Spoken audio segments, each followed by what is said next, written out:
Welcome back to Great to Lead. Today, I want to help you land your first leadership position. If you're an aspiring leader preparing for an interview, today's video is just for you.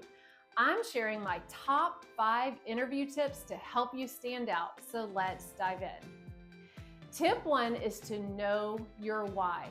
Before you even walk into the room, be crystal clear on why you want that specific leadership role. Employers are looking for passion, vision, and purpose. Instead of saying, I just want to move up, explain how you want to impact the team, organization, or community.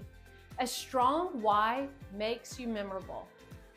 Many times when I'm hiring, I will select the candidate that I feel will be the best fit and has the drive to succeed over the candidate that may have all the right answers.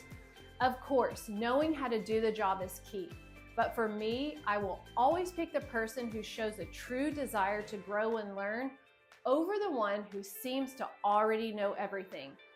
This is key because so many times interviewees stress so much about saying the right words that they often forget to highlight many of the other qualities that they have to offer. Tip 2 is to highlight your leadership experience. Landing your first leadership role can be challenging, and you may be going into the interview with no formal leadership experience to draw from.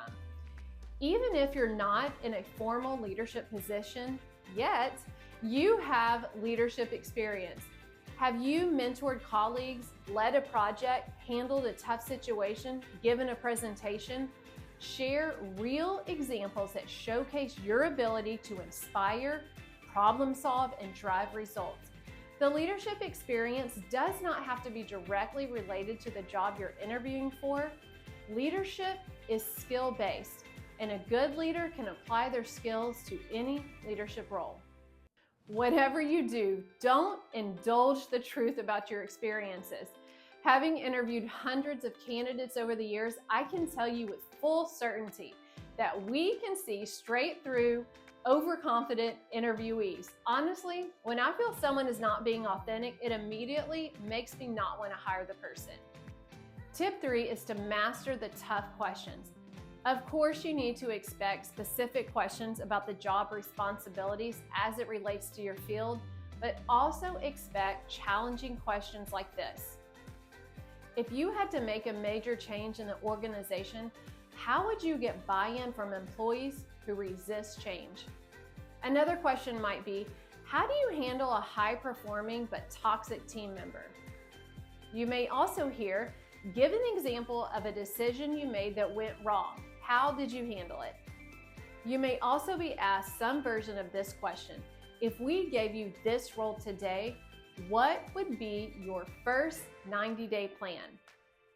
Don't just swing it. Prepare your answers in advance. Employers want to see your people skills, your thought process, your adaptability, and your decision-making skills. Questions like this show what you value as a leader. The more you practice, the more confident you'll sound. Tip 4 is to ask smart questions. Interviews are a two-way street. Show that you've done your homework on the organization you're interviewing with. Believe me, this goes a long way. Be prepared to ask some insightful questions. Instead of general questions like, what's the company's culture like? Or what does a typical day look like?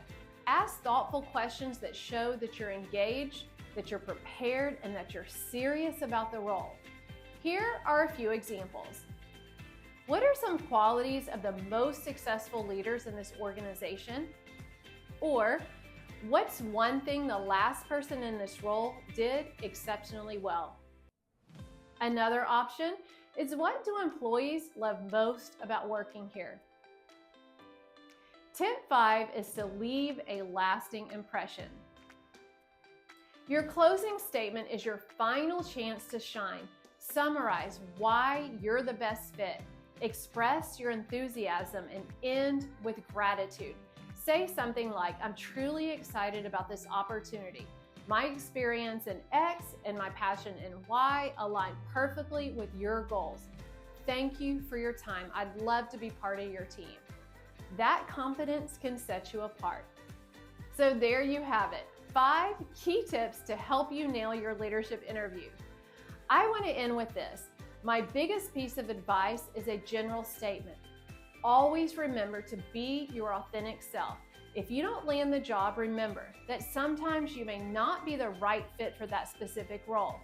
It doesn't mean that you're not fit to be a leader or that you did not do well in the interview. As a matter of fact, there have been several times that I really liked a candidate, but they were not the right fit for that specific job. But they made such an impression that I kept their resume on file and called them for a job in the future. If you can't tell, I'm truly passionate about helping leaders grow and succeed. So I hope that this was helpful and will help you be better prepared for your next job interview. You got this. Until next time, strive to be a leader who inspires and leads with greatness.